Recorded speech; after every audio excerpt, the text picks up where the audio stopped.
Hey, what's up? Welcome back, everybody, to another episode of Know the Game, episode 14, available on YouTube, Spotify, iTunes. Um, yeah. yeah, this is episode 14. Thank you so much for tuning in. Thank you for listening and watching the last episode.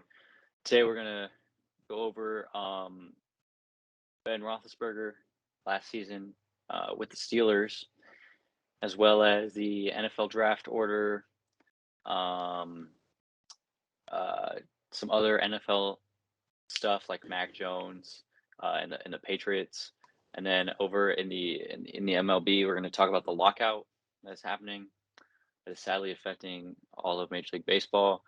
Max Scherzer, Corey Seager, and Marcus Semien all signed since the last episode, and then we'll go over where Carlos Correa, Trevor Story, and even like Chris Bryant could end up after the lockout, and then finally we'll take a look at the Hall of Fame ballot because there's not a whole lot going on currently in the MLB. Then in the NBA, the Suns and the Warriors. The Suns had their 18-game win streak snapped, and the Warriors and Steph Curry are still playing at the top of the game. And then we'll talk about who is at fault on the Los Angeles Lakers: LeBron, Westbrook, AD, the coaching staff, and then college football. The Final Four for the college football playoff have been revealed. Talk about those, and as well as USC getting a powerhouse new head coach. So, Gavin, let's get things started wherever you would like. Well, first up, we have the NFL, and first thing is Big Ben Roethlisberger said that this is going to be his last season with the Steelers. I'm surprised he didn't say it was his last season in general, because I don't think he should, play football again, because he's not that good as he used to be. And I don't think, any team would really like him on their team. He's about to be, 40 years old, and he has regressed like really badly. Uh, Steelers haven't been doing all too well this season. Big Ben is a big reason why. They could use a quarterback in the draft, which they're most likely going to pick up.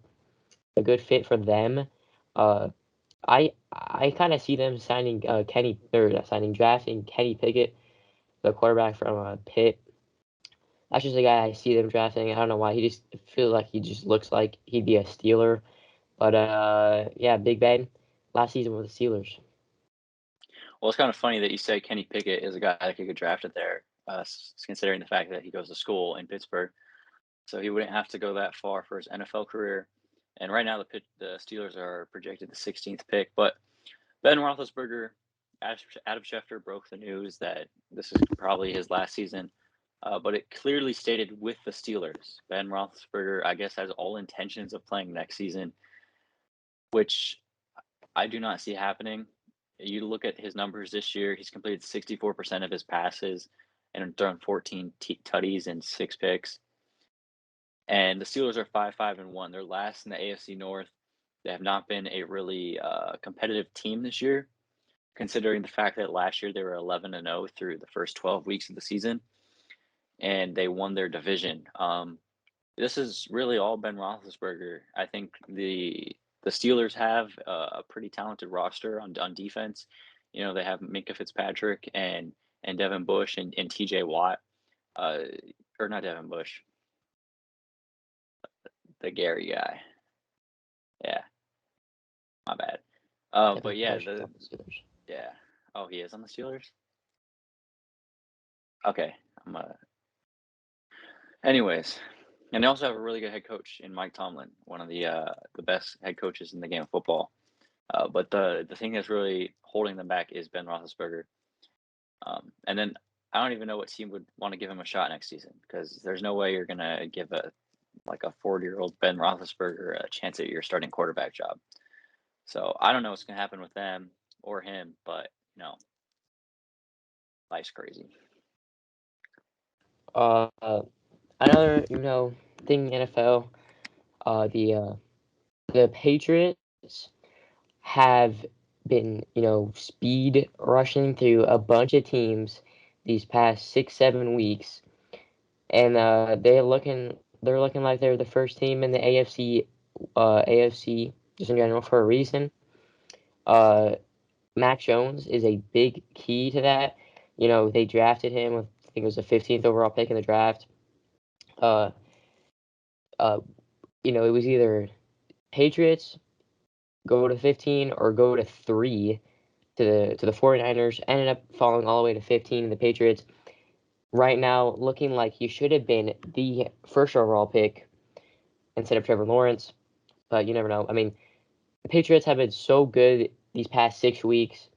They deserve to be, first in the AFC. But do you think they're the best team in general this season in the AFC? I don't know. This is a really tough question. When you look at the AFC, you look at each of these teams. The Ravens, they're 8-3. They're leading the conference, but there's a lot of questions on them. Lamar Jackson's health and that whole offense is really just only Lamar Jackson. And then the Titans, they lost Derrick Henry and they lost AJ Brown and Julio Jones. No words have been spoken about him since he's got traded there.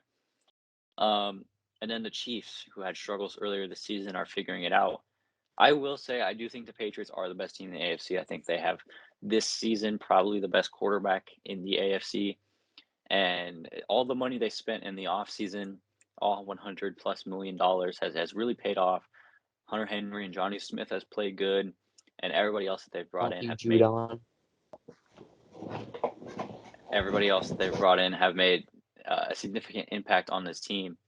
And they play on Monday night against their division rivals in the Buffalo Bills. This is a very big game for them. They win this game, they're up 9-4, going to lead the conference. And if they lose this, then they fall down to the wild card spot, and the Bills will be leading that division. So big game for them on Monday. But I do think the Patriots are the best team in the AFC.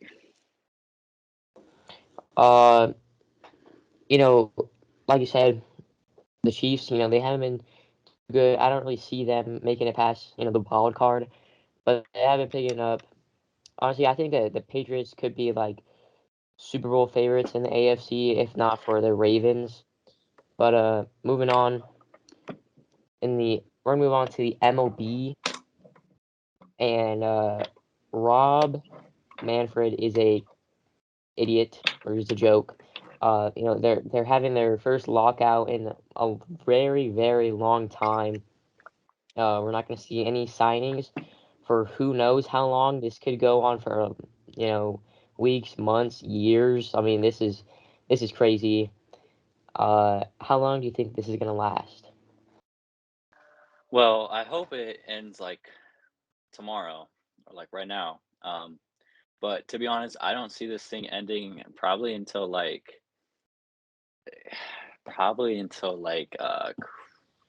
who knows, February, January at the latest. February, early January is probably when this is going to end, and that just really sucks because the off season is the best part, one of the best parts of baseball. All the rumors and all the signings and all the trades that happen, and now it's silent. No moves can happen except for minor leaguers, and it's so unfortunate because there's just so much to look forward to. Yeah, it also hurts, with people that do sports talk, sports podcasts. I mean, what are you going to talk about this whole off season of baseball when what you talk about in baseball during the offseason is the signings, the trades. None of that can happen with the lockout. I mean, it's crazy. I mean, guys like Carlos Correa, Freddie Freeman too, like they won't be able to Yeah. sign with a team for however long this goes for. This is going to be crazy. Yeah, and they can't even speak to teams. You can't even. You're not supposed to talk to them. I bet they still are.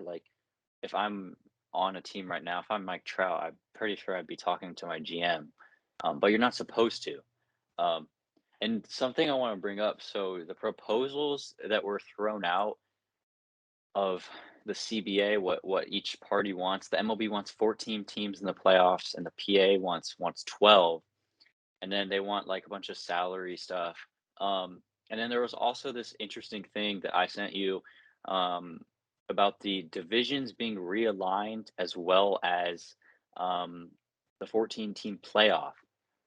I came up with a proposal um, the other day in class because I don't do schoolwork at school.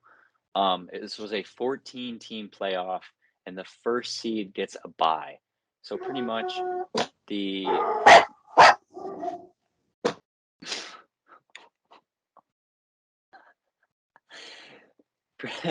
pretty much winning the divisions do not matter in baseball anymore. So using last year's standings as an example, the Giants had the best record in baseball last year, right? So these are the orders of the seeding, right? Giants would have the 1 seed, Dodgers would have the 2 seed, Brewers 3, Cardinals 4, Braves 5, Reds 6, Phillies 7. And the first seed would get the bye, and then you'd have 2, 7, 3, 4, 5, 6, or 3, 6, 5, 4, playing each other in the playoffs. The wild card round would be best of 3, division best of 5, and the ALC or the CS and the World Series would be best of 7. And this is just the type of proposal and playoff format that I think the MLB should follow. You know, the NBA and the NFL have they don't divisions don't really matter, right? Well, in the NFL they do, but in the NBA divisions don't matter. Uh, it's all about your record, and I think that's what MLB should adopt: a 14-team playoff where all that matters is your record. So then the Dodgers don't have to play a wild card game; they can be the 2 seed in the playoffs. Next up, some sad signings if you're a Dodger fan, which I am. Uh, Max Scherzer is getting signed. A very, very big deal with the Mets. I'm very sad as a Dodgers fan. It's gonna be this is like the biggest contract in all of sports history. Yeah, he signs with the Mets. What was it like? He's getting 40 million a year, which is also it's 3 year, $130 million a year. Or not a year, $130 million. 3 years, and you're making $130 million in 3 years. That's crazy. Like I don't even know what to say about that. That's more than 40 million a year. Dude, it's crazy. He's 37 years old, and he's actually gonna make $43 million next season. AAV $43 million. That is the biggest contract AAV wise in MLB history. That breaks Trevor Bauer's record of last season with like his $40 million contract. Scherzer gets 43. There's a lot of things with this. First of all, he's old, so he'll be nearing the end of his. I mean, he is nearing the end of his career, but he'll be 40 when this contract is up. Clearly, you can see that the Mets outbid everybody else. They were the ones that paid him the big bucks and probably gave him an extra year to come to New York with the Mets. And this is a big move for the Mets. They now have Jacob deGrom and Max Scherzer as their 1 and 2 in their rotation. These are 2 of the best pitchers in the last decade in the game of baseball. Yeah, I mean, the Mets were looking to get to the playoffs with that late addition of Javier Baez. Didn't turn out the way they wanted to. Also, Jacob deGrom was injured last year. Could have won Cy Young. He had like a below 1 ERA throughout like every single start. It's crazy. He like gave up 2 runs only like once. I mean, Jacob deGrom was the best pitcher last year without injury. Wasn't there a point last season where he scored more runs than he allowed? Like he drove in more runs than he allowed. I'm pretty sure that Yeah, was the thing last season. he had more RBIs than like earned runs. It was crazy. Uh, a guy like Max Scherzer, uh, first ballot Hall of Famer. Uh, a guy like Max Scherzer joining the Mets is going to be huge with that 1-2 punch of Scherzer or deGrom. Who do you think is going to be their ace? Like, who is going to be their opening day starter? Who do you think? I think it's got to be Jacob deGrom if he's healthy. He's just been there the longest. He is the face of the Mets staff. I mean, I would choose any of them to be my number 1. It's just incredible what they what that team's done. And they've spent a lot of money this offseason. They brought in Starling Marte on a big deal, Escobar and Canna, Mark, and they're Mark, still paying Francisco Lindor all that money, and they're paying Robinson Cano a bunch of money to just be like complete trash. And James McCann's making a lot of money, and Jacob deGrom and Max Scherzer. So they're paying a lot of guys a lot of money. But I think it's obviously for the right reasons. They got a new GM who, for some reason, now is spending on pitching when he used to be the Angels GM and never signed a pitcher in his life. But now the Mets are like, I'd say you have to take them somewhat seriously in the NL East. Yeah, I mean, a sign at the Mets day that underwent a lot of talk was Starling Marte. I didn't hear anything about him getting signed. That's a very big addition to that team right there. Like, he's a very, very good bag stealer. Like, Yeah. he steals money and stolen bases. He can hit for contact very well, and he just gets on base when he needs to, and he steals a lot of bases. Marcana got that power, and so does Eduardo Escobar. So the Mets, who do you think in this? Okay, in the NL East now, are the Mets the favorite to win it? I think it depends. It depends on if everybody in the Mets stays healthy, or if Jacob deGrom stays healthy through the season, they could be the favorite to win it. I mean, if the Braves sign Freddie Freeman back, they could also be the favorite to get back on top. It just depends on if the Braves sign Freddie Freeman back, or if the Mets, everybody's healthy. The Phillies, I don't think the Phillies could make it. Nationals definitely not. Neither.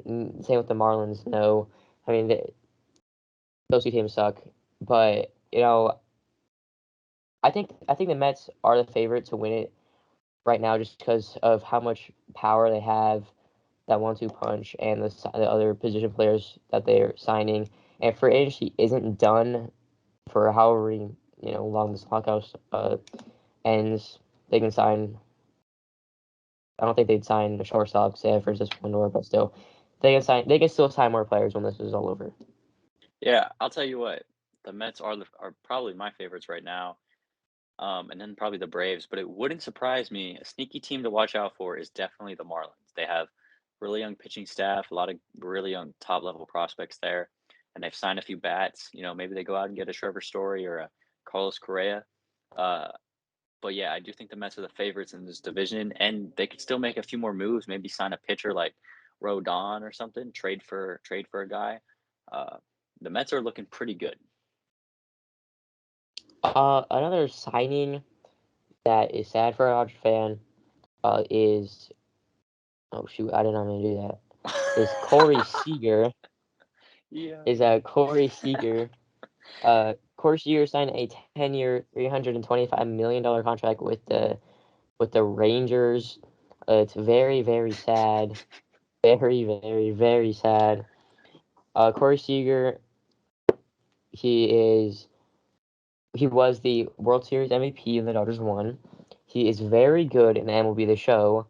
He is just very good in baseball in general when he's healthy. I mean, he's a top 5, top 3 shortstop when healthy. I mean, his bat, he can hit for power like nothing. I mean, he hits for average like nothing. Like he's really good, and he's gonna be a Ranger for the rest of his life now. And also, he's recruiting Clayton Kershaw. So I was not expecting this at all. The last episode, we gave our predictions, and I don't think either of us picked the Rangers. I think you picked the Yankees, and I chose the Dodgers. And now he's a Ranger. First of all, it sucks because that's the division the Angels are in. But I still think the Texas Rangers suck. I think they're going to be bad for a few more years. Hopefully. But their lineup is pretty scary now because they also just signed a guy in Marcus Semien from the Blue Jays. They signed him like 2 days before. So they signed Marcus Semien 2 days before. And then Corey Seager was like, bruh. move over. I'm gonna sign here. So now they have a really good middle infield duo. And they also went out and got signed John Gray and Cole Calhoun. Um, First of all, I'd just like to say we're going to insert the clip of me predicting the Marcus Semien signing. So here that is wanting to sign people when they should be clearly rebuilding. I'm going to pick the Rangers. They've met with some shortstops and they want to spend money for some weird reason. I think Marcus Semien's the guy that they get. Yeah, so I predicted that very well. I'm just a goat. But the Corey Seager one's very surprising. I didn't think the Rangers were going to go out and get two guys, and I was very surprised to see people go to the Rangers. I was really surprised. I thought Seager was going to want to win. I didn't think he was going to want to lose for the rest of his career. Yeah, Marcus Semien signed a 7-year, $175 million contract. So they'll be around the same age when they both, leave, or when they, both leave the Rangers, because I think they'll both be like 37 or 38. I don't know. Yeah, I mean they're both gonna be Rangers for the rest of their career. It sucks seeing Max Scherzer and Corey Seager both leave, and but good thing is the Dodgers did re-sign Chris Taylor, and we're gonna be going over a lot of a lot of players that re-sign with their teams or sign somewhere else that aren't huge names, but they're still good. So first is Chris Taylor. I mean, Dodgers needed to sign him right after they lost Max Scherzer and Corey Seager. Signed to a 4-year, $60 million contract, which I think is a steal for Chris Taylor because he had a monster season, was an All-Star, and then he wasn't doing too well in the second half, but he was outstanding in the postseason. There is a 5th-year option that can go up to $73 million. But, I mean, Chris Taylor is a key signing for this Dodgers club. Yeah, once they lost Seager and Scherzer, but mainly Seager, it was a very big must that they have to bring this guy back. He was an all-star last season. He can play every single position on the field, which is a very valuable thing to have. If a guy needs an off day, wherever Chris Taylor can play there. And right now, I'd say he's the starting second baseman on opening day. Unless they go out and get Freddie Freeman and Max Muncy sides over to play second base. Still, the Chris Taylor signing was a very, very big must for the Dodgers. The thing about Max Muncy is that he is still like very, very hurt from his whatever the heck he hurt. But sucks for the Angels because they lost 2 Cy Young caliber pitchers and Alex Cobb to the Giants and Dylan Bundy to the Twins. Connor, what do you have to say about this? Alex Cobb was he was actually pretty good for the Angels last year. We didn't pay any of his salary. He was making like $13 million. I did think we should have re-signed him. Unfortunately, we didn't. But Dylan Bundy is the worst pitcher I've ever seen pitch live. I saw him pitch 2 games. I think one was against the Blue Jays and the other was against the Oakland A's. We were lucky to win the game against the A's. We came back. He gave up like 7 home runs. And then the one against the Blue Jays, we got rocked by like Springer and Semien and Vladdy and Gurriel. We got rocked. It was good in the 2020 shortened season, but that was like 3 games. So Dylan Bundy, I mean, you suck. Javier Baez is on the Tigers now. I predicted this one too. Insert clip. This is who I think is gonna. This is who I think the Tigers are gonna sign. I think they're gonna get Baez. Straight up. I'm just good at predicting stuff like that. Yeah, Good signing for the Tigers, I guess. Yeah, I don't know. 6 years, 140. He's pretty good, but the Cubs suck with the Mets. He was actually better with the Mets than he was with the Cubs, statistic wise. But he made the Mets suck. Yeah, I think they should have signed Carlos Correa though because he's a better player and he's younger. Another pitching. This is a re-signing. One of a really underrated pitcher in the pen. is Rocio Iglesias. He resigned with the Angels. He was really good with the Angels last year. Very underrated, but he's going to be with them for the next 4 years. Okay, I just need to get some off. I'm wearing the Dodger hat just because it matches the sweater, even though I'm an Angels fan. Raisel Iglesias was at the top of the list, priority number 1 for the Angels to re-sign because he was one of the best closers in the game last year. Super underrated, all MLB second team. Must re-sign. We re-signed him on a really good deal, $15 million or so a year for the next 4 years to be our closer and shut down the 9th inning. Amazing deal. What was it? Oh yeah, wait, what was I looking at, bro? Oh yeah, Marcus Stroman signed with the Cubs. Oh, frick you. I DM'd you for 4 straight days, and then you signed with the Cubs. Another guy that Connor DM'd was Robbie Ray, signing with the Mariners. I only DM'd him for 1 day, and he signed. I think the thing is, once I DM them, they don't want to come to the Angels anymore, so I need to stop. Same thing with Trevor Bauer. Just like with Trevor Bauer. But I don't think anybody would want him on a team to make money that he's not even earning. But Robbie Ray, 5 years, reigning Cy Young. 5 years, $115 million deal for the Mariners. That's a very, very big signing for the Mariners. They were about to make the playoffs, then lost that last game, didn't make the playoffs. But, they were hot, burning hot that last stretch of the season. And, Mariners, or Robbie Ray can help the Mariners get that final push to make, them go on the playoffs. I don't think it's the last move they make. They were really close. They won 90 games, and their playoff streak is like at 20 or it's a really long streak. It's like too long.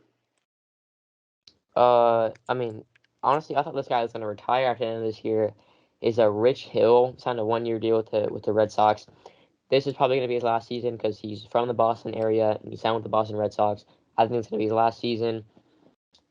And just a 1-year deal because he's like 47 years old. Not really, he's like 41, I think. He's like one of the oldest pitchers in baseball. But okay, honestly, we didn't talk about this. We didn't say this about Max Scherzer or even Robbie Ray. Like these starting pitchers that are making over 100, 200, not 200, like over 100 million. Keep in mind that they are only playing every 5 days. Yeah. And you're like Max Scherzer's pitching every 5 days, and he's making $40 million a year. That's crazy. Well, the thing for Scherzer is when he pitches every 5 days, he's one of the best in baseball. But Robbie Ray only had 1 good season, and that was last year. When you look at the rest of his career, he's a 4 ERA pitcher. So that's the thing. Like the Mariners could have just spent $100+ million on a guy for the next 5 years for him to post up a 4 ERA and not be a good pitcher. So it's a big risk.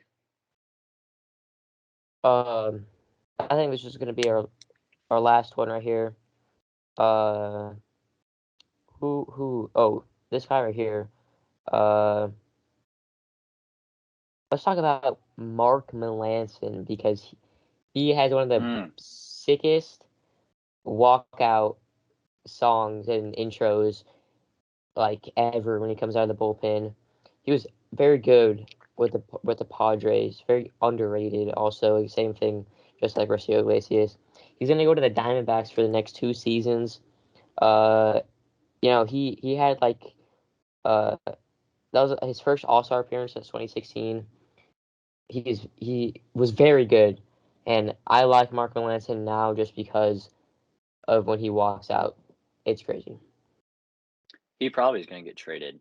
They probably signed him because they could trade him pretty soon because if he's good next year, they'll get some good value back. So, yeah. And also, there's been so much signings. I don't think we can cover them all, but let's go over just quick trades. Marlins got Joey Wendell from the Rays from Cameron Minzer. And then the Marlins traded Jorge Alfaro to the Padres for a player to be named later. Oh, I But didn't that's even know also that happened. they traded Jorge Alfaro because they acquired Jacob Stallings from the Pirates for Zach Thomas, Zach Thompson, Kyle Nichols, and Connor Scott. Just a few prospects.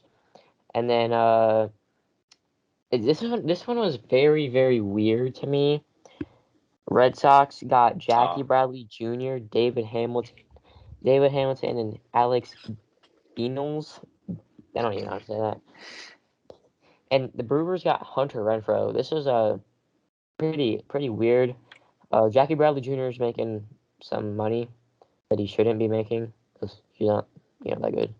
He's only good at like catching baseballs in the air. So those are just some quick trades. Not too crazy, but there's still pretty big names in there like Hunter Renfroe, Joey Wendell, Jacob Stallings. That Red They're Sox one mediocre. is the Red Sox one's interesting. Renfroe, this is like his third team. Yeah, he's got traded every single offseason for the past 3 years. And he actually was pretty good with the Red Sox. He had 31 home runs and hit 259 and the 816 OPS. He's like an offensive player, and like that's like the Brewers need offense, but the Red Sox, every team needs offense. But I think they should have kept him because I mean Jackie Bradley Jr. has not been able to hit a baseball since 2016. I mean last year he had 6 home runs and hit a 163. Hit 163. That's absolute garbage. He's a really good defender, but I mean, no one cares about defense. Okay, that like doesn't matter. So that's gonna be it about the transactions. There's still a lot more signings that we could talk about, but I think this has gone on for long enough. We can talk about this in a different episode. Yeah, But a lot of the other ones don't really matter. yeah, but you wanted to talk about this players that use steroids, PEDs. Should they be in the Hall of Fame? Yes or no? Interesting question. I Well, don't really know how to. take this for example. Barry Bonds. Barry Bonds, one of the most controversial players in all of sports. Most home runs ever by a player in a career. Most home runs ever by a player in a season. But 262, I'm pretty sure it is. Barry Bonds, best power hitter ever. Whether that's steroids or no steroids. I mean, it doesn't matter. I mean, look at his on base percentage. Like he was on base a lot, and that doesn't mean just for hitting the ball.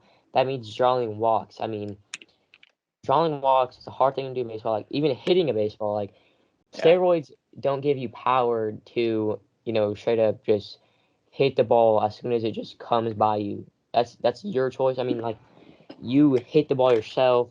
You look at the ball. You make contact with the ball, eye on ball. So honestly, I think they should make the Hall of Fame. Like, and there's a lot of players that use PEDs and the MLB doesn't know it. So I mean, I think they should. What about you? So I think it depends on the person. I think Barry Bonds should be in the Hall of Fame. Um, like you said, you have to be such a fearsome, intimidating, dangerous hitter for people to walk you. Like With the bases Otani loaded. got walked. Otani got walked last year, but no one's ever been walked like Barry Bonds. He got walked with the bases loaded because people didn't want to give up a grand slam. And it was an intentional walk too. Like it wasn't he drew the walk. It was an intentional walk. And then when you look at his career, I mean, I will pull it up, but his time in Pittsburgh before he took PEDs was he was a good player. Like in Pittsburgh, he was a two-time All-Star. He had 34 home run season, 25, 30. I mean, he hit the ball. And then as soon as he went to San Francisco, he hit 46, 73. in 2001. I think shout out to the homie Sawyer at school. He's doing a why Barry Bonds is the greatest hitter of all time project. I think Barry Bonds is the greatest hitter of all time, but a guy who shouldn't be in the Hall of Fame that took steroids is Alex Rodriguez, because Alex Rodriguez got suspended for them twice. And I hate Alex Rodriguez. I hate his announcing. I hate his voice. I hate him, his existence.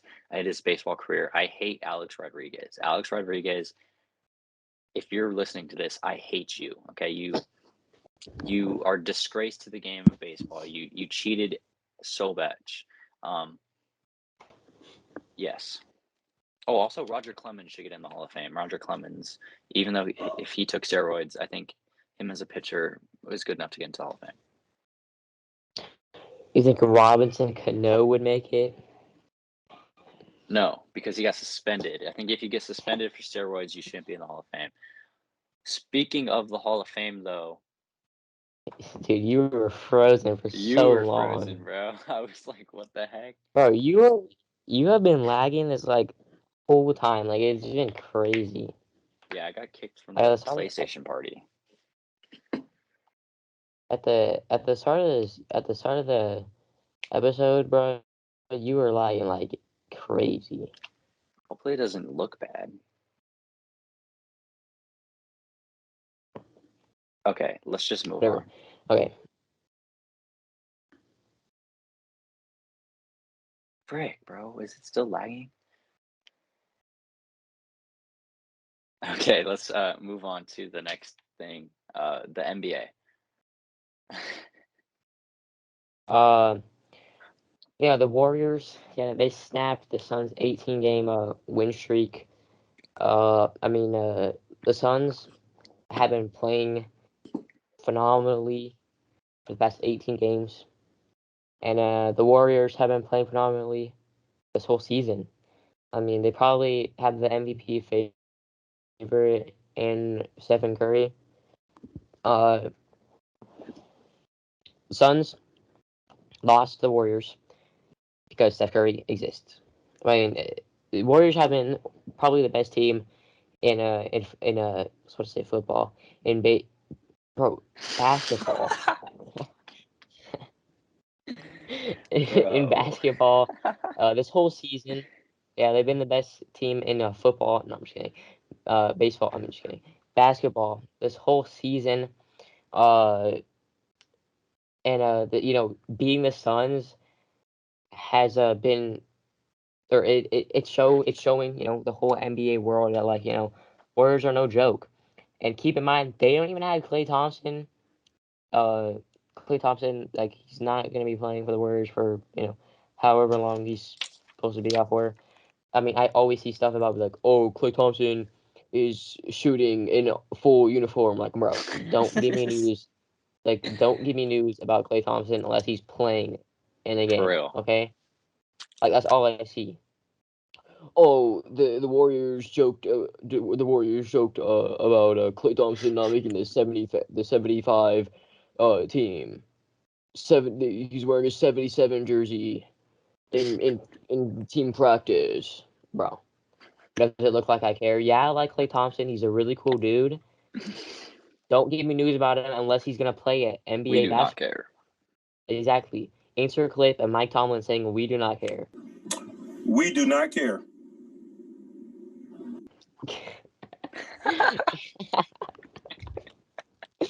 I'm gonna put it in.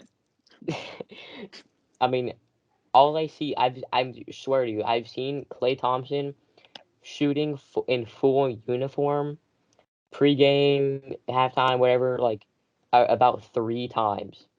Seriously.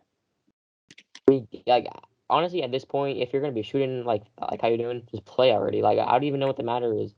What is the problem with you right now, bro? You are fine. Play. The Warriors and the Suns, yeah, they're really really good. The Warriors without Klay Thompson are playing amazing. Steph Curry has already won the MVP award. I mean, that thing is locked up unless he gets injured or dies. He's winning the MVP award. I think even if he died, they'd give it to him. To be honest, like Steph Curry's gonna die now. We should have said stuff like that. that's messed up. We can't be saying that. Steph Curry is the GOAT. But the Suns, yeah, the Suns are really good too. They're a really young team. They had an 18-game win streak. They didn't lose a game of November. Devin Booker called it no loss November, and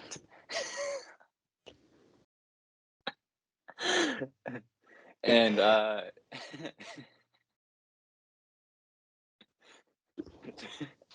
they're tied with the Warriors at the top of the conference. I mean, both these teams are just really good. I don't think anyone can really beat these two teams. This is going to be the Western Conference Finals matchup right here. Oh yeah, because the Lakers suck.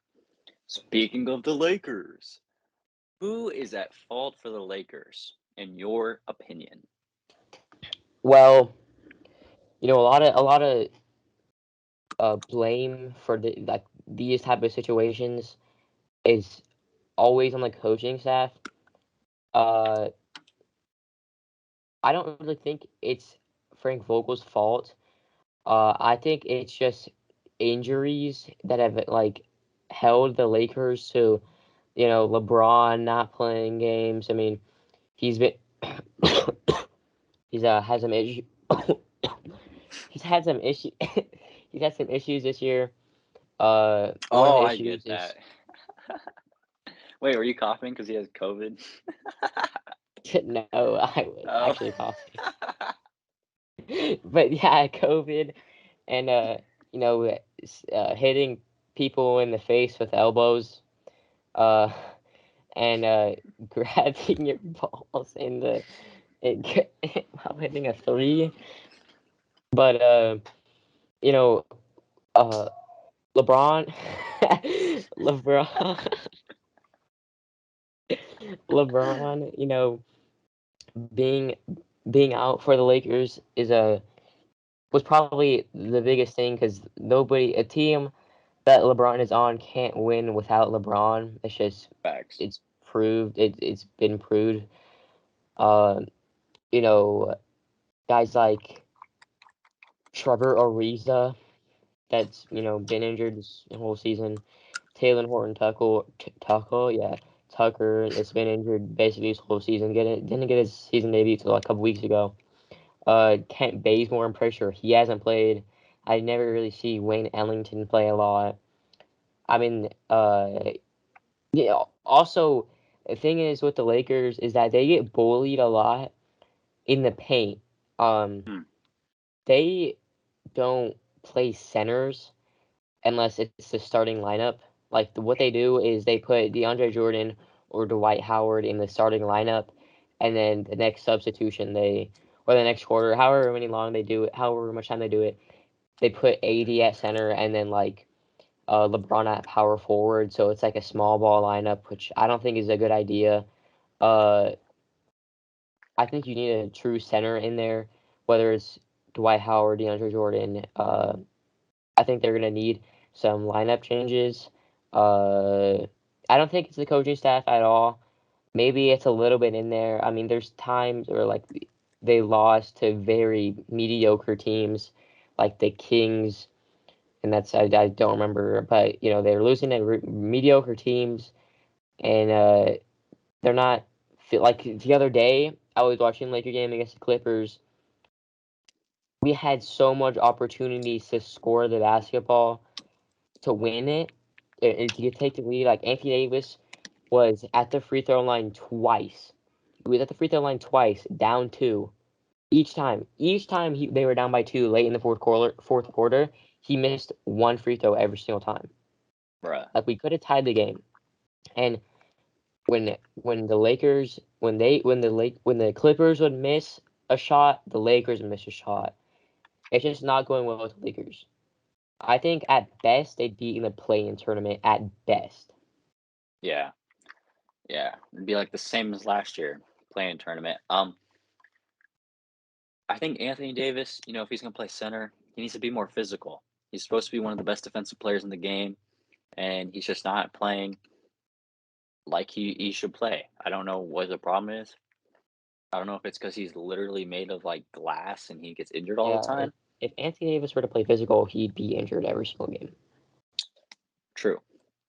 Also, when the Lakers won the championship in 2020, they had one of the best defenses in the league. The Lakers defense sucks. Like, they are not good.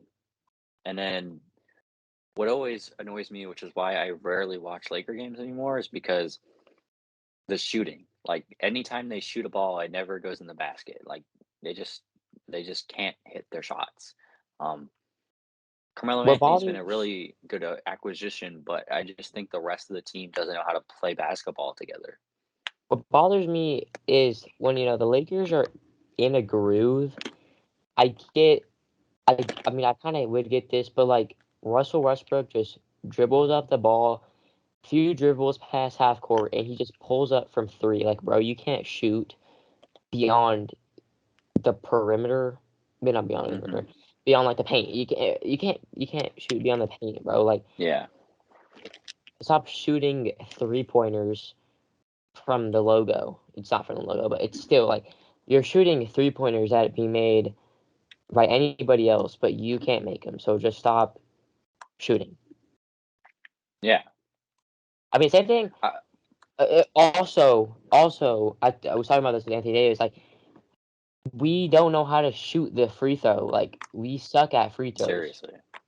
Like, I think we're like the worst free throw percentage in the whole league because we suck. I'm not even kidding you guys. Every single time I watch a Lakers game, about 4 times we get like fouled. Like, this is when I watch them. Like, I've only watched it for a little bit, but we get fouled like 4 times in the span where I watch it, and they miss like at least one free throw, or like every single time. Like, it's crazy. Like, they always miss a free throw. It's LeBron James like an AD all the time. The Lakers have the second worst defense in the game of basketball. They have the 4th best offense. Cool. What is this free throw percentage? Because it's got to be. We are top 5 in blocks, but like none of the stats like really matter that we're good in. Well, another thing in the NBA was the Grizzlies beat the Thunder by 70 points. It was like the most like leading margin, the most like point differential in NBA history. Like, that's crazy. Like 70 points. That's crazy. Yeah, they just like didn't stop playing. Like,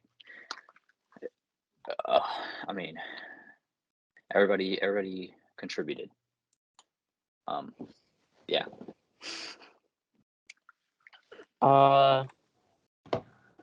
You want to talk about the college football college football players, college Yeah. football. So Okay. the college football top 4 was released today, I think. Yeah, today. We got Alabama number 1, Michigan number 2, Georgia number 3, and Cincinnati number 4. I didn't even care. Like, I don't care who's gonna play Cincinnati. I think Cincinnati's gonna get smacked, whoever Facts. plays, whether it's Alabama, Georgia, or Michigan. Cincinnati is not gonna make the national championship. Watch it happen. Yeah. If that happens, I mean, that's gonna that video that clip right there, what you just said, is gonna be everywhere forever. But I think Cincinnati, I think as well, they're gonna get clapped. They're a really good team, undefeated team, only undefeated team in the nation. Well, in the left, yeah. But yesterday in the SEC championship, Georgia number 1 and Alabama number 3 played each other, and Alabama beat Georgia. They were undefeated. So that's what prompted Alabama to jump to number 1. They beat the best team in the nation. And then Michigan with a 42-3 win over Iowa in the Big Ten championship. First ever playoff berth for them. There was a lot of madness. And this is the first time a team that has made the college football playoffs without being ranked in the preseason poll. Yes. and also the first time that a non-Power 5 school has made the college football playoff in Cincinnati. There's a lot of chaos that could have happened yesterday, and it started early. Baylor beat number 5 Oklahoma State in the Big 12 championship, and that's really where it kicked off because it would have been really cool to see this if Georgia beat Alabama and Houston beat Cincinnati, and then if Michigan lost, then it would be like, well, who makes the playoff now? It's going to be Georgia and who else? Because, all the other teams lost. However, we don't get that. We get these 4. I'm going to pick right now. I think it's going to be Alabama, Georgia again in the national championship. I think it's going to be Alabama and Michigan. Michigan has been like the hottest team in college football. It also doesn't help with morale for the Georgia Bulldogs. Losing their first game of the season. You don't know what could happen after after a loss. The Wolverines, they have a lot of talent on that defense side of the ball with like Aiden Hutchinson and David Ojabo, which both of those guys I think should go in the top 10 in the draft. I think Aiden Hutchinson should go number 1 over Kayvon Thibodeaux, and I feel like I think both of them should just go top 10 just because they're really good. Alabama, whoever played Cincinnati, whoever was going to play Cincinnati was a lock to make the national championship. You hate to say something like that, for guys that work super hard to get to where they are, but it's just bound to happen. I think it's going to be Alabama, Michigan. Yeah, the only reason, if you're not really sure why we're saying that, the only reason we're saying that about Cincinnati, even though they went undefeated, is because the only really big school they played this year was number 9 Notre Dame. And Notre Dame, they're ranked number 5 in the country, but year in and year out, they're a good team, but there's always a team that beats up on them. And then the only other ranked opponent they played was Houston on Saturday. Cincinnati's a good team. Obviously, they're number 4 in the nation, but they're gonna get smacked no matter who they play. And yeah, free path. I think Alabama is gonna win the national championship. I think they're gonna go back to back. If Bryce Young plays through these whole playoffs like he did this yesterday, I think they have the chance, a really big chance to win it. It's gonna be a very, very good game between Michigan and Georgia. That game's gonna be amazing to watch, and also national championship, of course, that's gonna be a big game to watch. Whether it's Alabama, Georgia, or Alabama, Michigan. Sorry, Cincinnati. It's gonna be very, very, very good 2 games to watch. Yeah. Next thing, USC.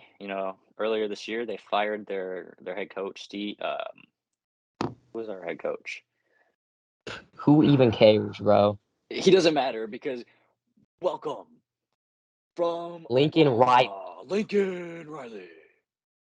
Freaking legend, bro. This guy is one of the best coaches in college football, and he just left his program.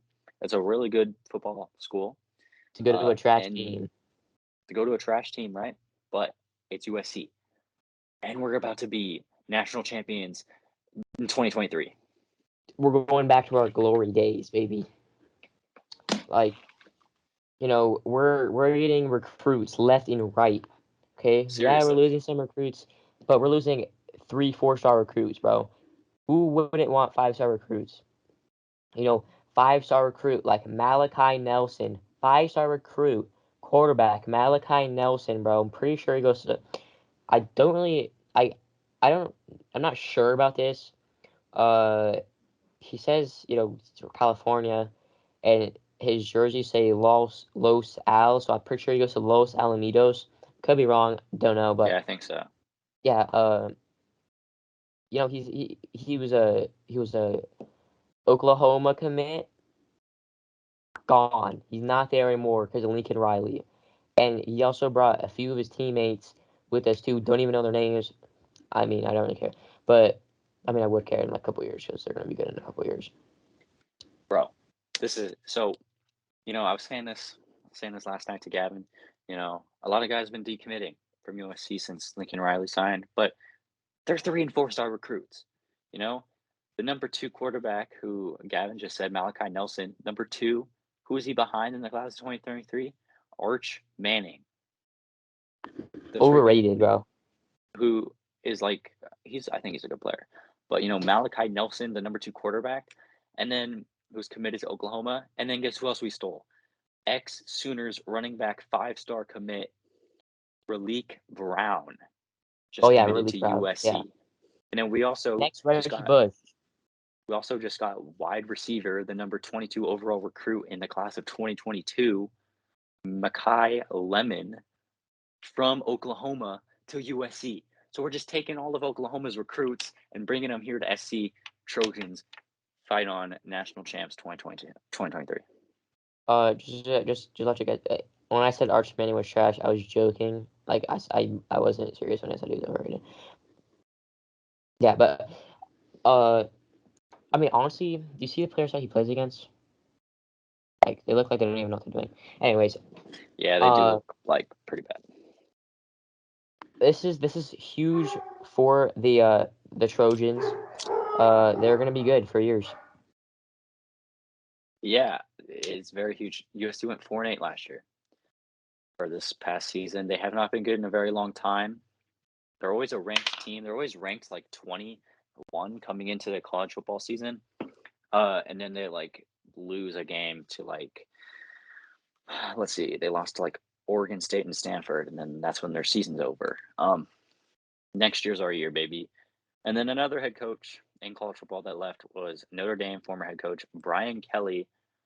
His team was like possibly going to make the college football playoff when he left, and he just dipped and went to LSU in a very controversial way. The players didn't find out through the media, and then they had a meeting with him where he just said, "I think you guys are good, but I'm out."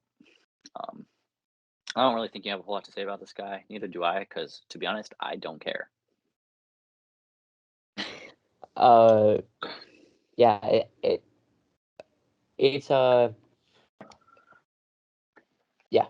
The number one prospect in in 2022 in all of sports is Quinn Ewers. I think I said it right. Ewers or something like that. I don't even. Yeah. Who cares? He's a quarterback. He is transferring out of Ohio State University, and teams or colleges that are interested. Texas Tech, and was it another Texas school? Texas A&M. Yeah. He's from Texas. Texas Tech. Patrick Mahomes saying stuff about him. Hook'em Horns, Texas could go there too. He can go there too. Or even Texas A&M.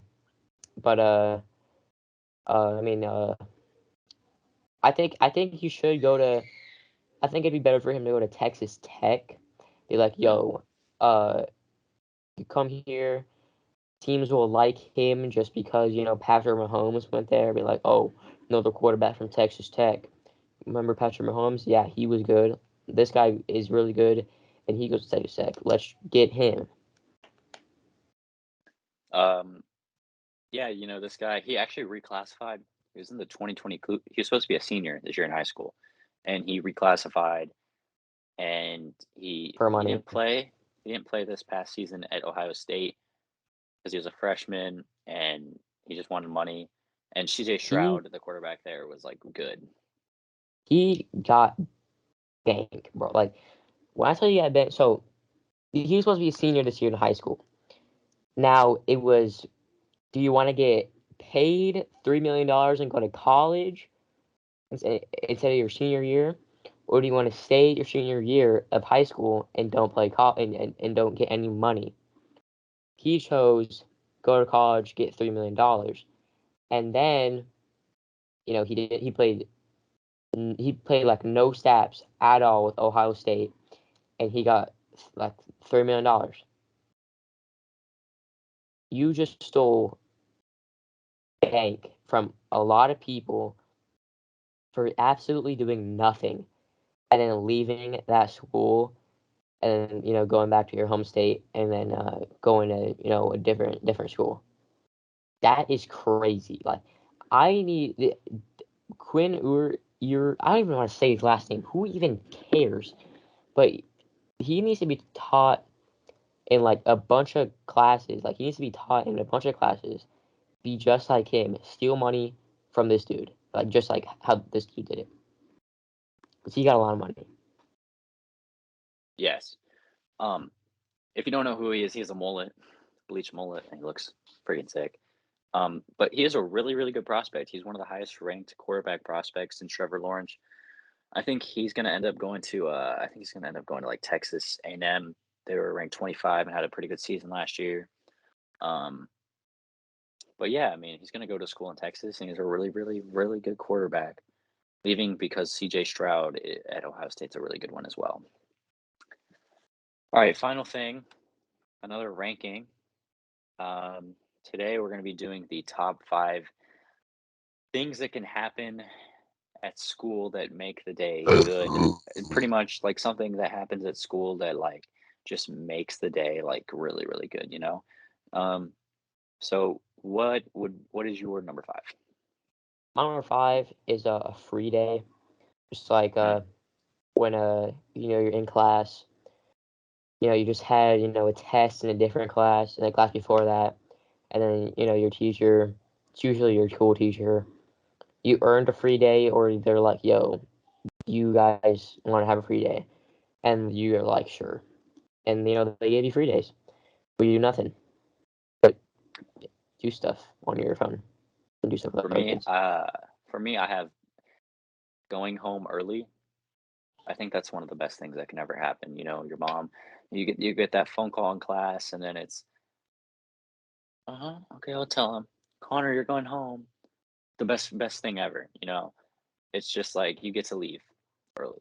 Nothing much better than that. Number 4 is being the first in lunch lines, because That's a good one. because if you guys go to school, you guys know how long the lunch lines are.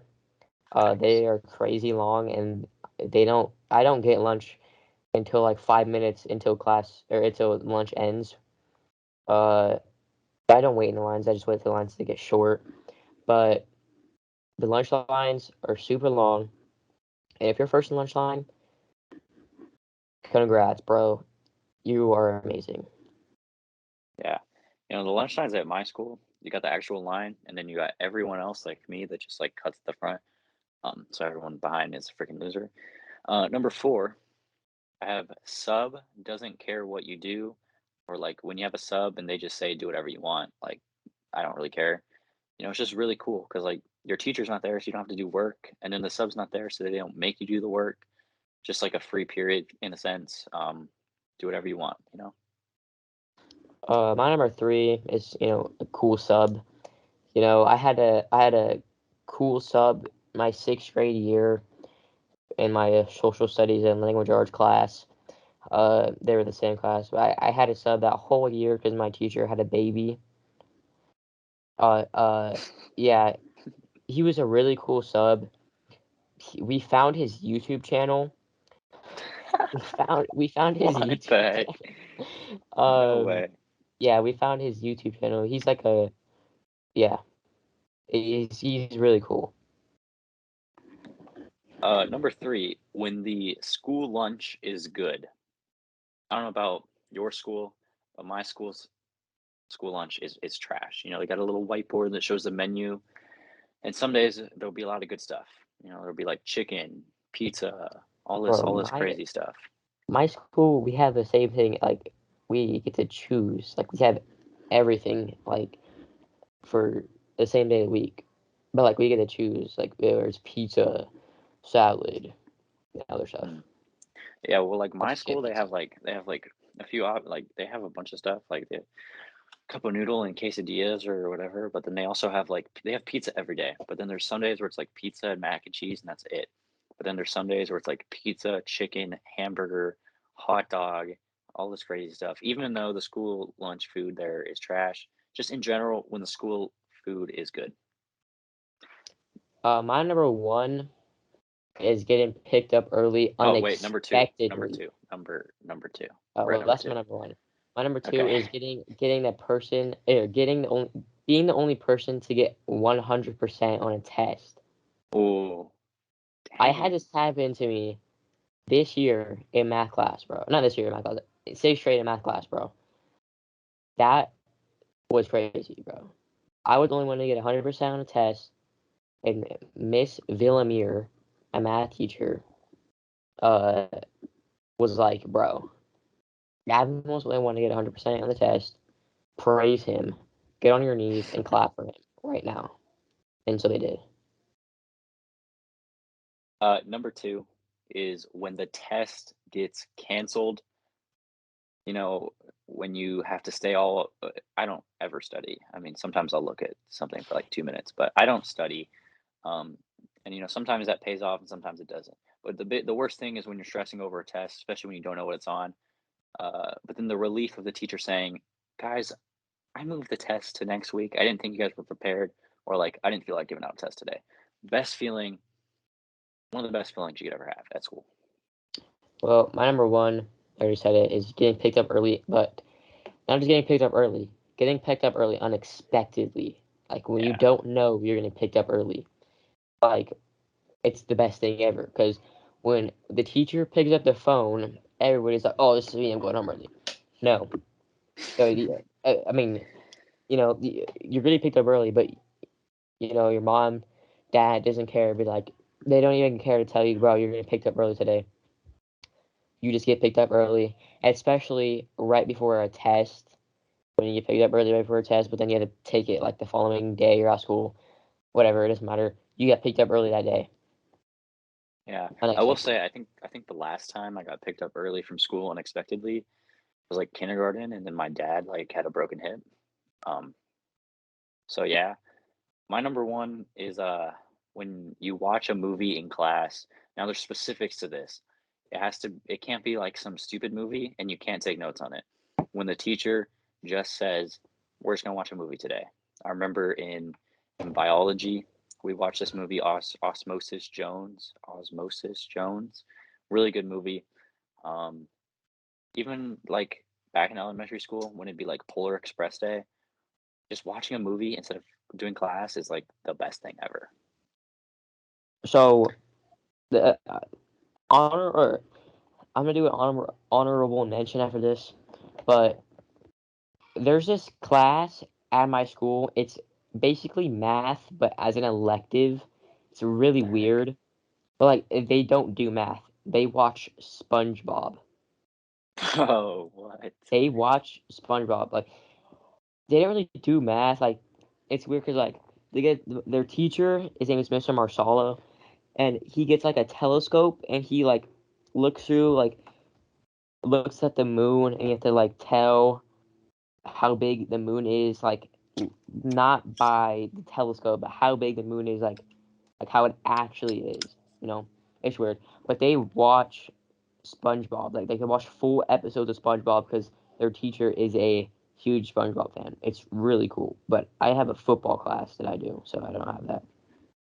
But honorable mention: watching Bill Nye in science Mm, class.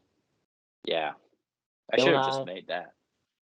Bill Nye, he is like the best human being ever. But some of his stuff, or all of his stuff is fake.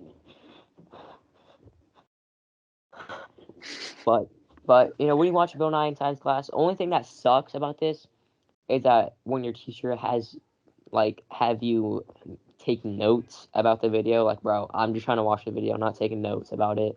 Okay, I'm just trying to watch Bill Nye, the sciance guy. And when the intro plays, everybody's like, Bill, Bill, Boo, Bill, boo, Bill, boo, Bill. boo, boo. Bill Nye, the science guy. Science rules. Yeah. Yeah, I agree. I should have just put that as my number one because that's just like the best thing ever. All right. Final thing before we end it. What did you learn today? I don't even know. For real. I learned that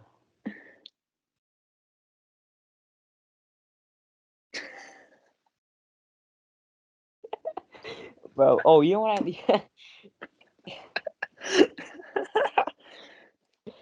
bro, I learned that Okay, how about just this? you Anything? learned the Padres got Jorge Alfaro. That's true. I learned that Joey Wendell was traded. I didn't even know he was traded until I looked at this. Anything else you have on your mind before we end it up? Well, as the recording of this video, the Lions just got their first win. It was a walk off touchdown with 0 seconds left in the game against the Vikings. The Vikings suck, if you didn't know. But yeah, the Lions got their first win of the season. Probably will be their last. But yeah, let's go, dude. Yeah. Fortnite Chapter 3 came out, so yeah, that's pretty much. Bro, okay, bro, all you I better gotta say. edit that out right now. Okay, You better not put that in the video.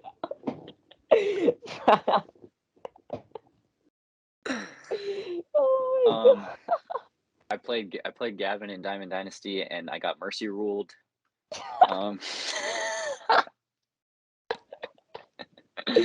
Yeah, I mercy rolled him. Chris Bryant hit 2 home runs. Oh, It he hit was a 2? walk off. Yeah, he Oh, hit yeah. that one that wasn't even like close in the PCI. It was a really nice ball. And then the other one was that perfect, and I hit a 2-run home run to mercy rule you. Yeah, because the Bucs were on, and I had a 66 overall pitcher. Yeah, that's gonna end it for episode number 14 of Another Game. Available on YouTube, Spotify, and iTunes. Make sure you follow the Instagram, no.the.game, and we'll see you guys next time.